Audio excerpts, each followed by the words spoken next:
Napakahirap po ang pumunta, tumayo, at magsalita sa inyong harapan. Pero noon pa man, alam ko walang madali kapag ikaw ay Marcos.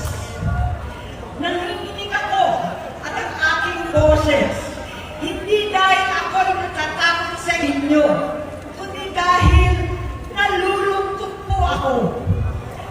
Ipagpaunahin ninyo kung sa gitna ng magsasalita ko, ako'y hihinto, hihinga dahil sa bigat ng aking kalooban. Pero hindi yan ang dapat kong ihingi ng paumanhin. Hindi yan ang kasalanan ko sa bayan na dapat ihingi ko ng tawad. Narito po ako dahil sa tawag ng Iglesia ni Cristo para sa transparency, accountability, at hustisya. At dahil sa tawag ng sarili kong konsensya, bilang senador, bilang kapatid, bilang Pilipino, bata pa lang kami ni Bongbong, alam na ng buong pamilya ang problema sa kanya.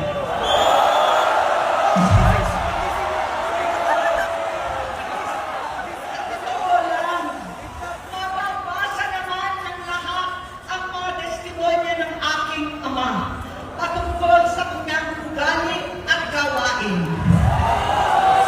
Noon, dahil may tatay pa kami, hindi ko pa siya responsibilidad. Noong tumatanda, ay mas naging nakakabahala. Batid ko na nagda-drug siya.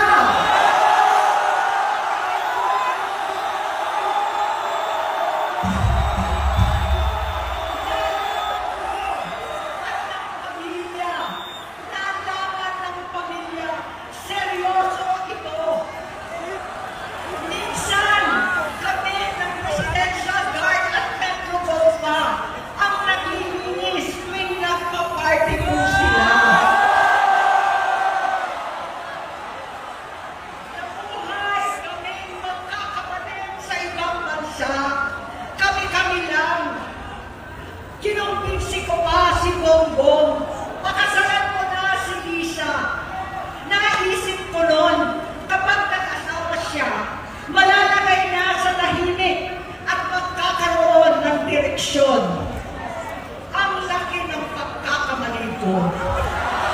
Mas lumala ang kanyang magkanlong sa droga.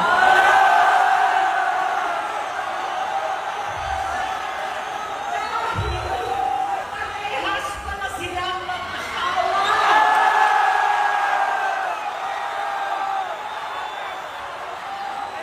Naging gobernador siya ng Ilocos. Alam ng mga tao doon na halos hindi siya mapasok. Tuwing kukumprontahin ko siya, ay nagsasabi siyang magbabago na siya, aalisin na niya ang bisyo.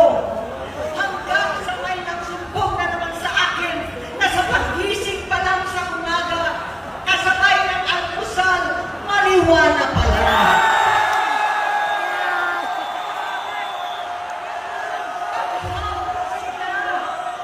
Lahat sila naglilinom at gumagamit ng cocaine.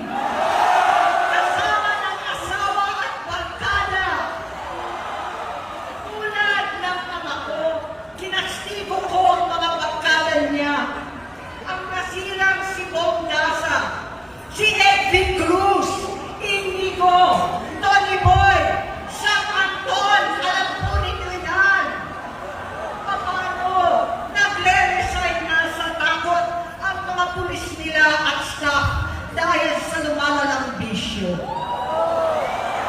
Inayos ko sila dahil gusto niyang ituwid ang buhay niya. Gusto niyang mag-vice-presidente.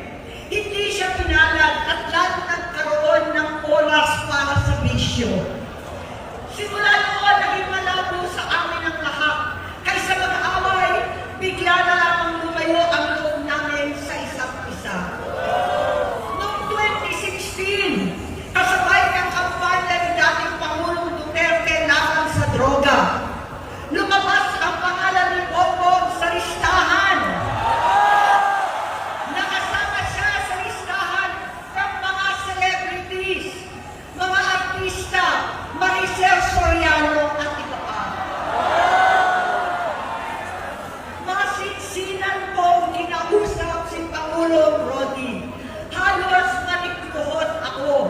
Sinabi ko ayon sa kapulisan, dapat unahin, usigin ang mga pusher at saka na lamang sagipin ang mga user. Naligtas si Bongbong. Labis ang takot ko at pag-aalala. Kinausap ko siya at nagsabi siya talagang siya ay nagbabago na. Uli at lagi, hindi ako nawalan ng pag-asa. Ako'y naniwala ulit. Mula noon, ang natatanggap ko na lang na balita tungkol sa kapatid ko ay regular na pagpapadoktor. Kaya kumalma naman ako. Inisip ko, totoo, dahil nakopera na ang tuhod niya sa gout. Siguro, totoo na ito. Hanggang nito, nalaman ko na tuloy ang paggamit niya sa mga party na karapalan ng hahain ng droga. Pinagmamalaki pa ng mag-asawang kayang-kaya nila ang microdosing ng cocaine. Hari-hariin daw para 4 na beses sa isang araw. Hindi mabibisto.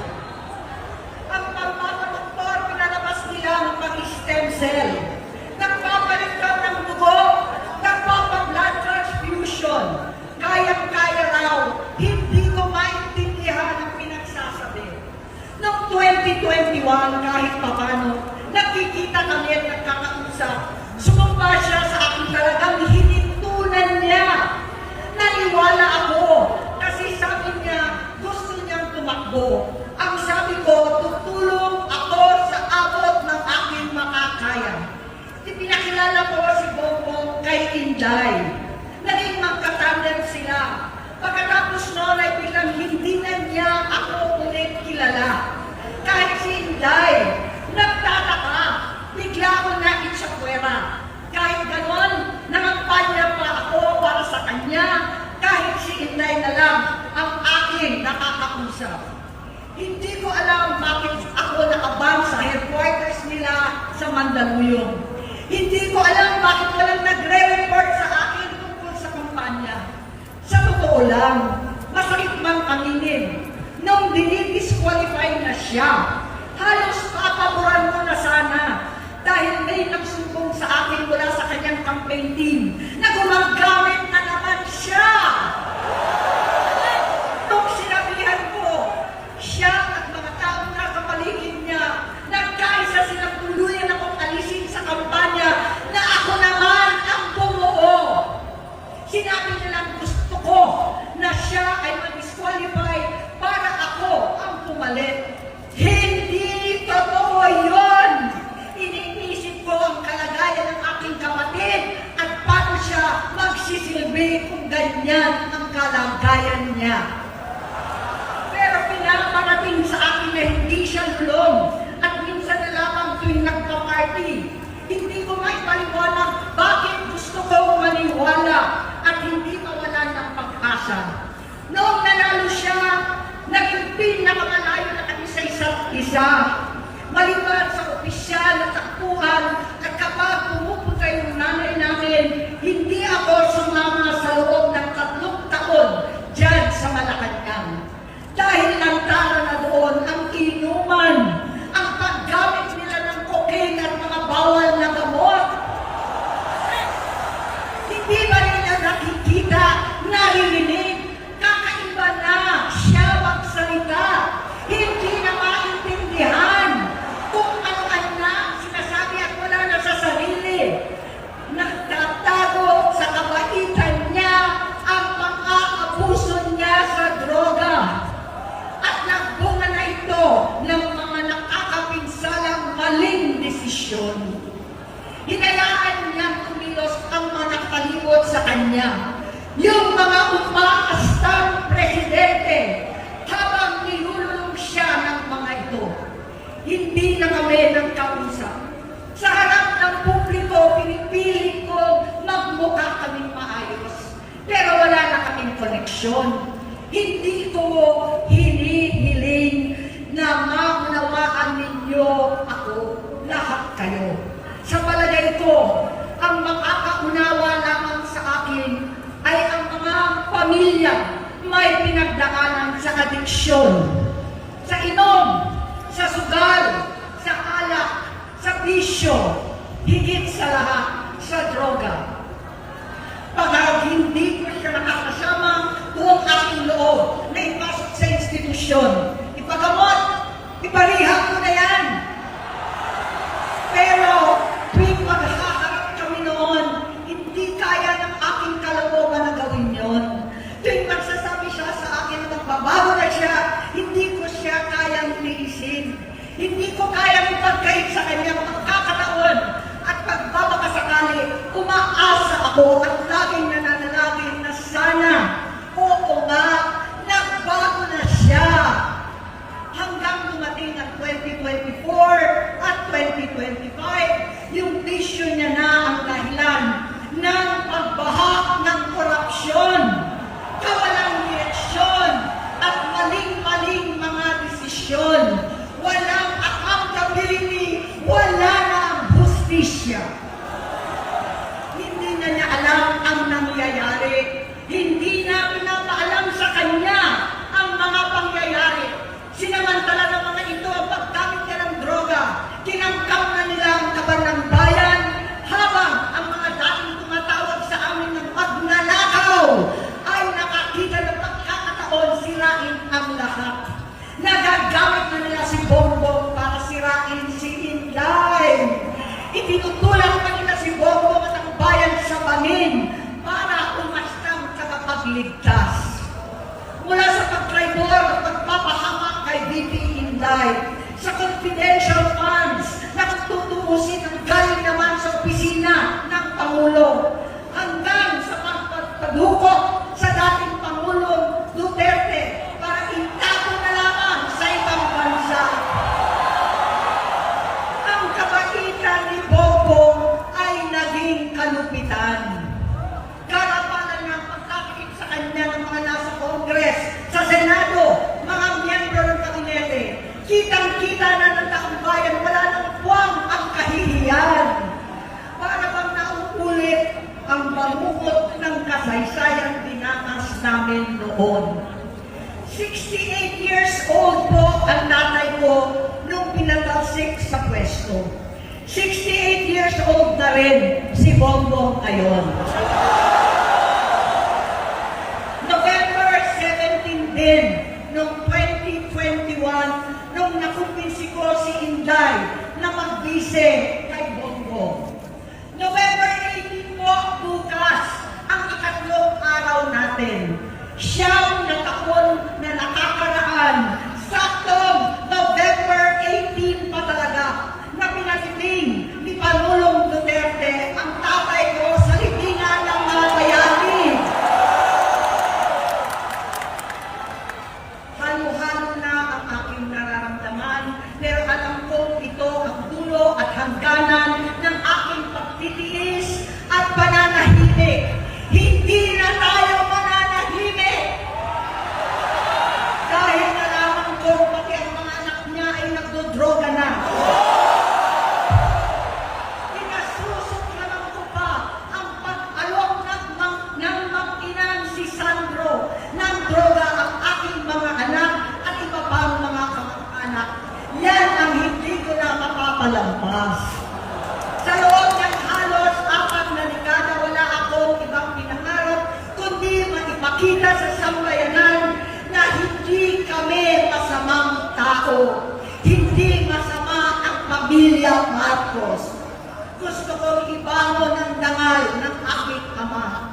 Sa pamamagitan na nagpagtatrabaho para sa bayan, sinikap kong maging mabuting gobernador, tinatawan, senador. Hindi ako halos nagpapahinga para makapag-iwan sana ng legasiya na kapag sinabing Marcos, nabawi na namin ang tingin sa nakaraan. Ngunit sa kagustuhan kong maging responsableng anak, matupad ang pangako ko sa aking ama, nabigo akong maging mabuting kapatid.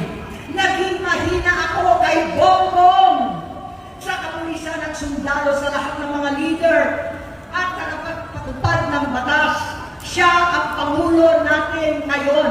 Sinabi ko kung anong kalagayan niya ngayon. Tulungan niyo ako mapabuti ang kanyang kalagayan. Tulungan niyo ako matulungan siya. Hindi niya ako kalaban. Ang kalaban niya ay ang sarili niya. At nadadamay ang bansa sa laban na yan. Bilang senador at lingkod bayan, batid ko ang mga problema at gaya ng bayan, alam ko rin ano ang solusyon.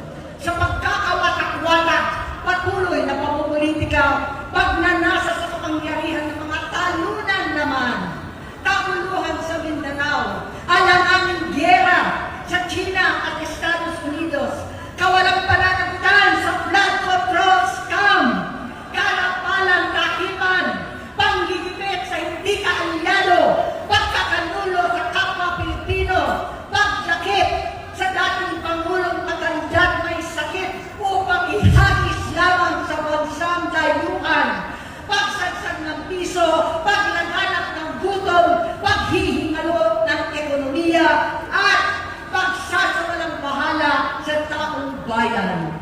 Ang deludyo at kalamidad na nagdudulot ng panusa, ang korupsyon na nauwi sa kawalan ng tiwala at hustisya sa Pilipinas, sa kanyang pamahalaan, lahat ng yan ay masusolusyonan kung ikaw, aking kapatid, magsaayos ng iyong sariling kalusugan.